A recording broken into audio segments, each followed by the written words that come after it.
One of the glorious truths that we proclaim and sing about during Christmas is joy to the world. Many of us gathered right here on Christmas Eve, held up our candles, and sang joy to the world. And so I want to pick up right where we left off. We ended the year proclaiming joy, thinking about joy. I want to begin the year also proclaiming and thinking about joy. Because Christmas is not the proclamation to the end of something, but the beginning of something joy. We have joy, audacious joy. It's not only one of those perennial existential human questions, but it's relevant and pragmatic for us today. You know, with so much division, so much hurt and suffering around us, there's all these temptations. As we anticipate the outcome of this new year, particularly in an election year, joy might not be the first thing we think about, and I guess that's my point.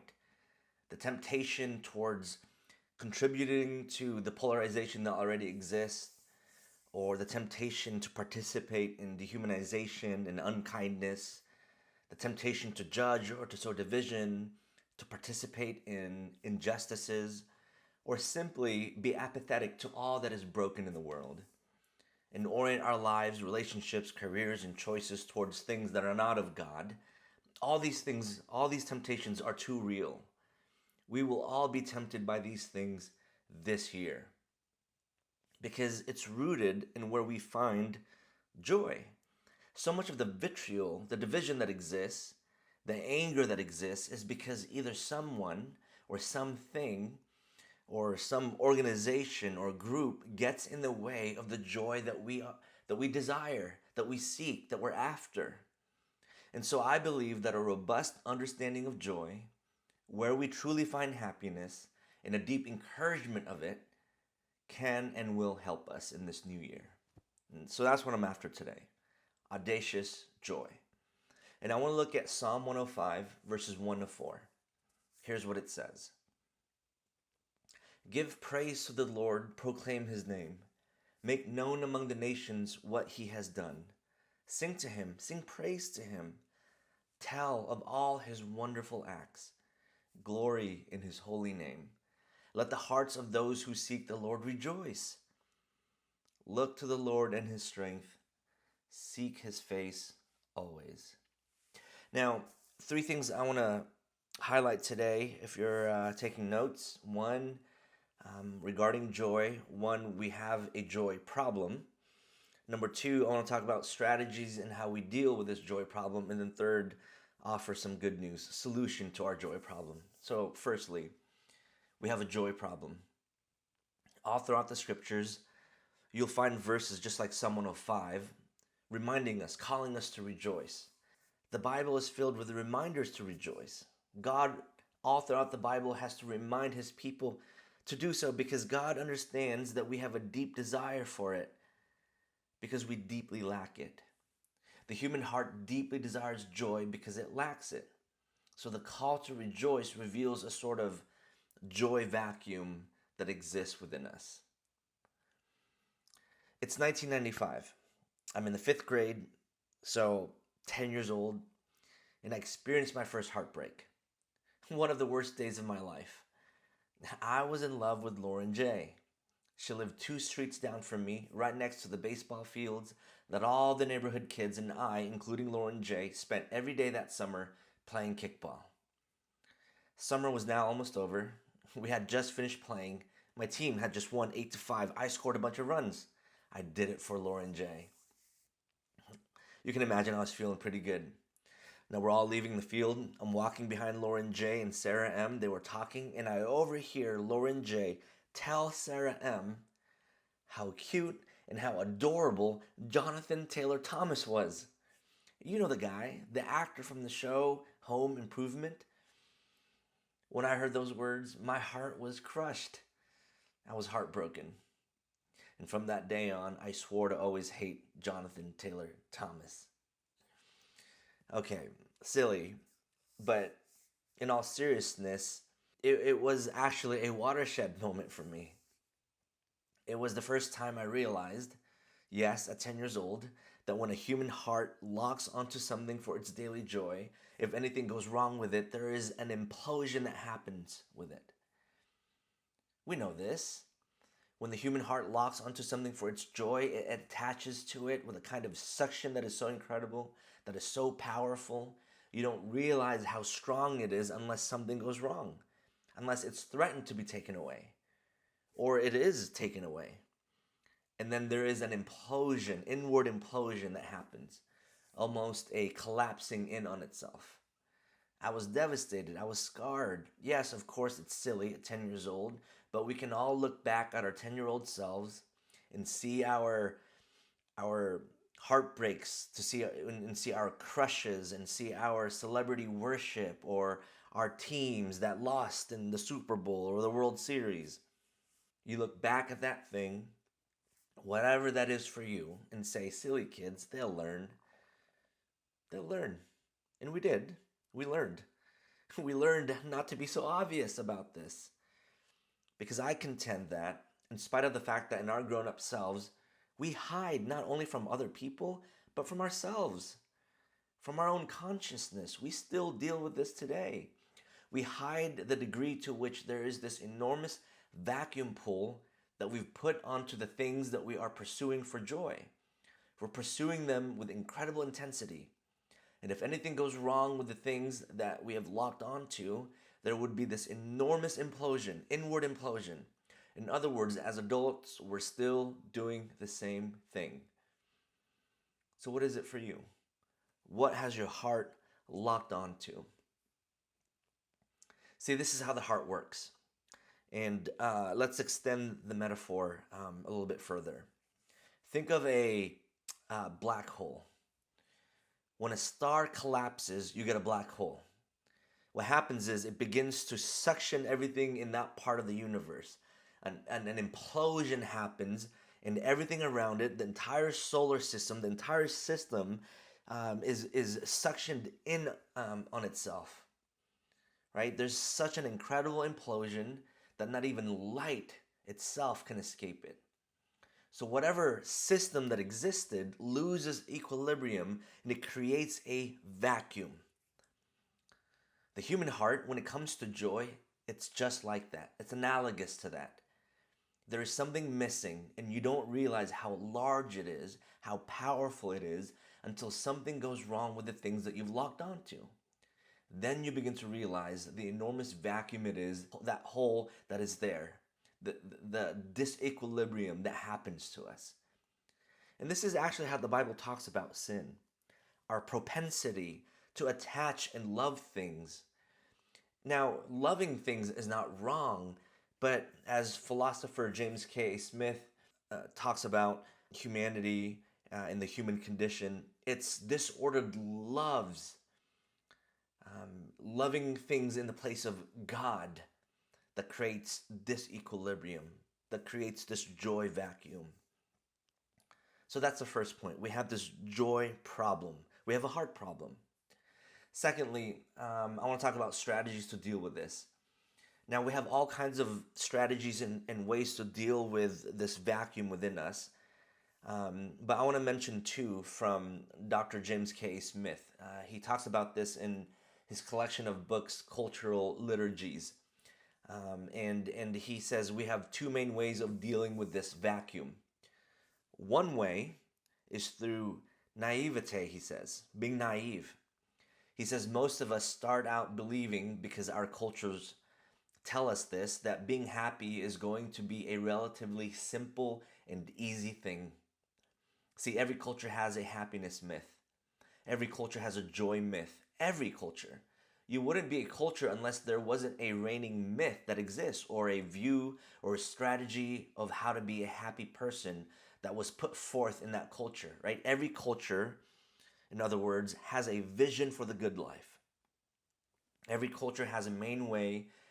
It tells you, if you do this, then you will find joy. See, that's one of the things that differentiates cultures from one another. For example, traditional cultures. You're basically told you'll be happy if you assume the role we assign you in culture. You'll be happy if you take the role we assign you. You'll be happy if you're a good husband or a good wife.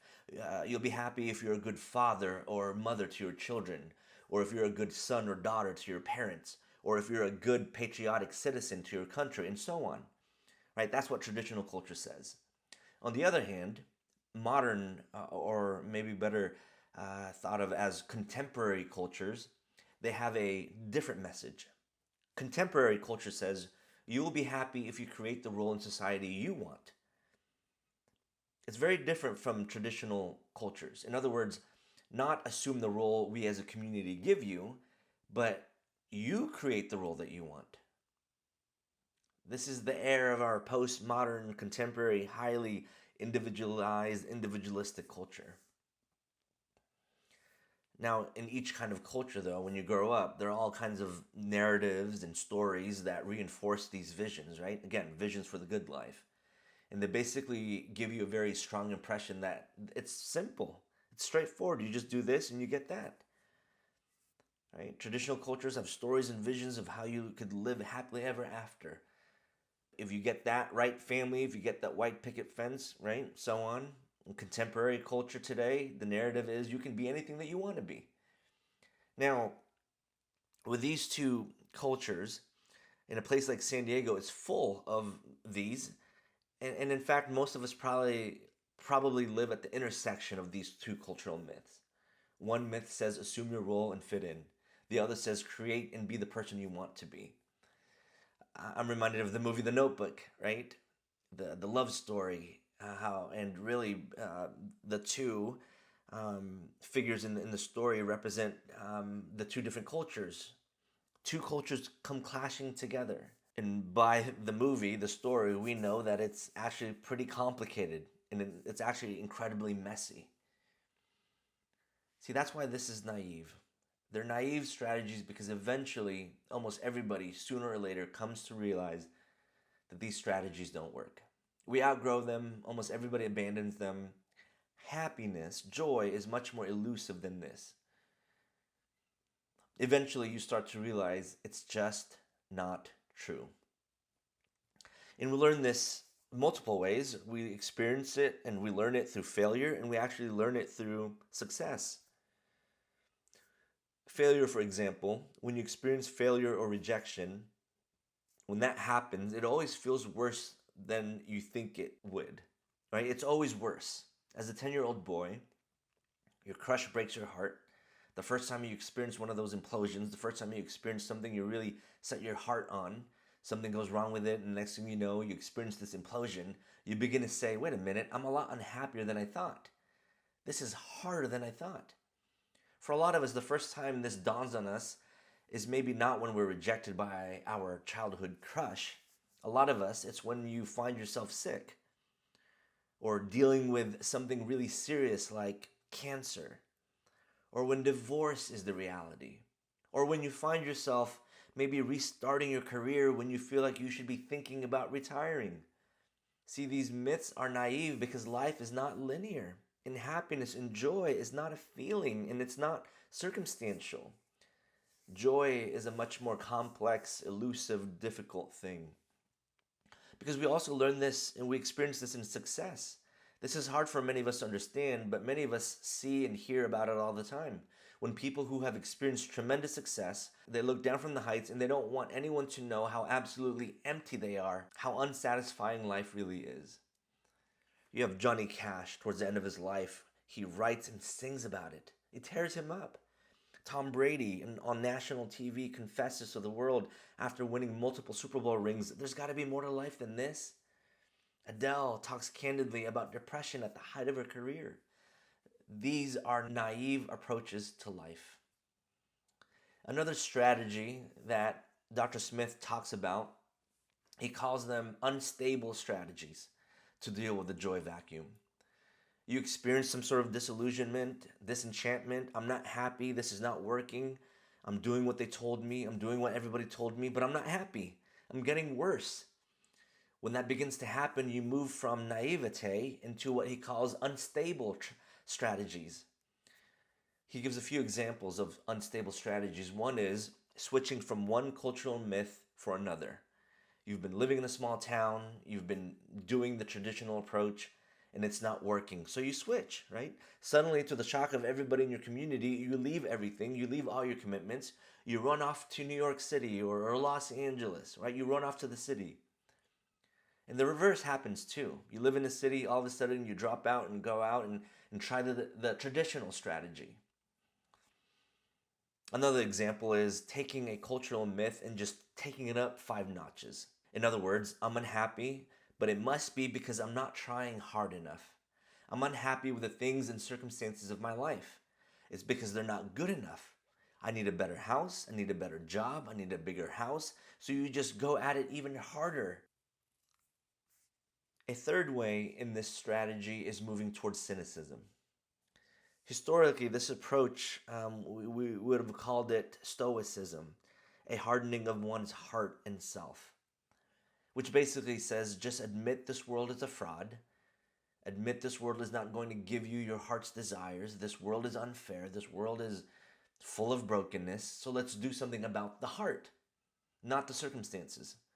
How do you deal with life when you know there's this enormous disparity between what you want out of it and what the world will give? Well, cynicism says the way you steer your heart against that disparity is you just make fun of everybody else who doesn't see it. Right? It's what the Grinch does with Christmas. Right? You pop their balloons, you make fun of sentimentality, you make fun and you laugh at movies or stories with happy and joyful endings. In the long run, as a life strategy, when you have given up seeking any joy beyond what your heart has right now, you stop living and you sort of just exist. You're sort of just there. You sort of just are. Which in actually, you start to dehumanize. And you not only become dehumanized yourself, you're really dehumanizing others. You're always criticizing, debunking, laughing, judging, criticizing everything. That's the way you're dealing with this deep disappointment, but it's not working. Okay, how about some good news? We have a solution.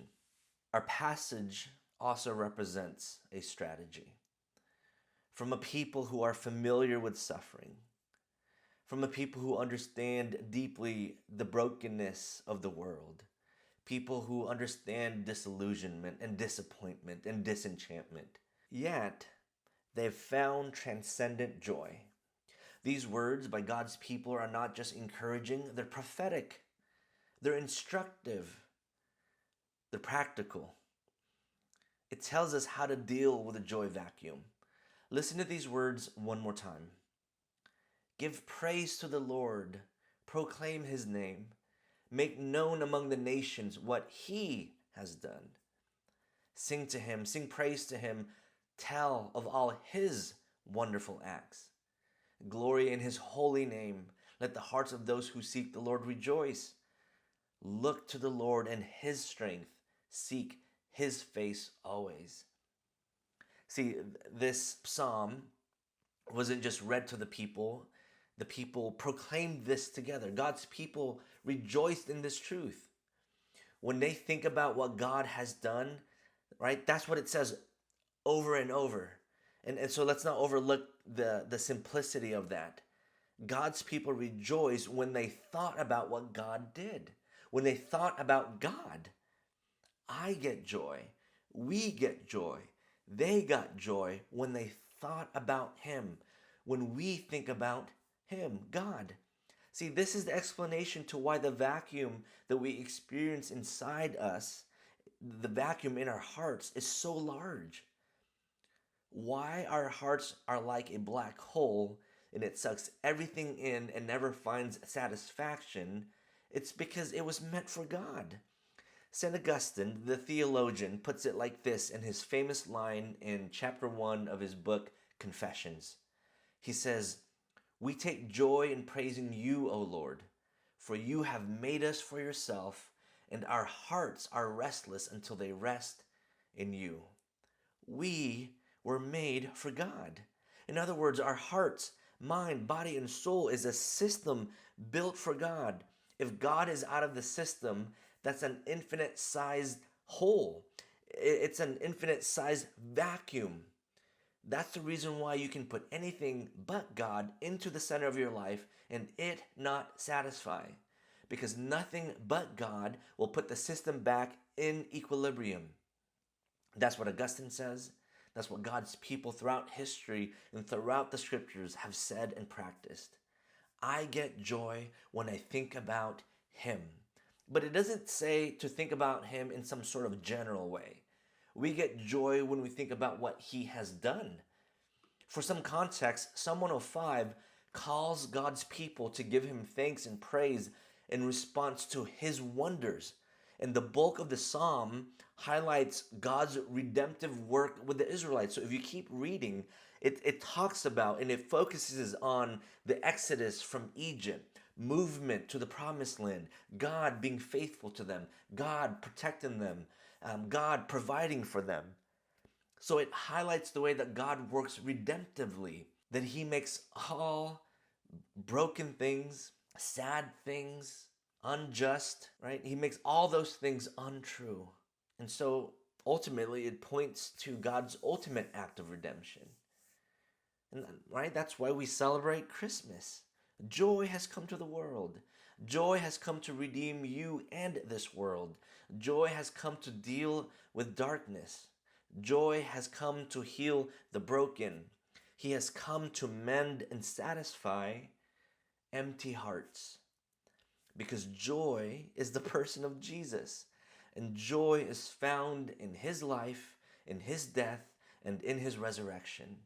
And in Jesus, we are not only saved and healed, but liberated. We are liberated from the myths, from the strongholds and the patterns of this world. So, church, let us be a community defined by the joyful confession that in Jesus Christ, we not only experience joy, we know it deeply, and we have it truly because of Jesus. This is the animating hope and joyful confession for us as Christians as we gather each Sunday and throughout the week and as we live out the rest of the year ahead of us. Amen.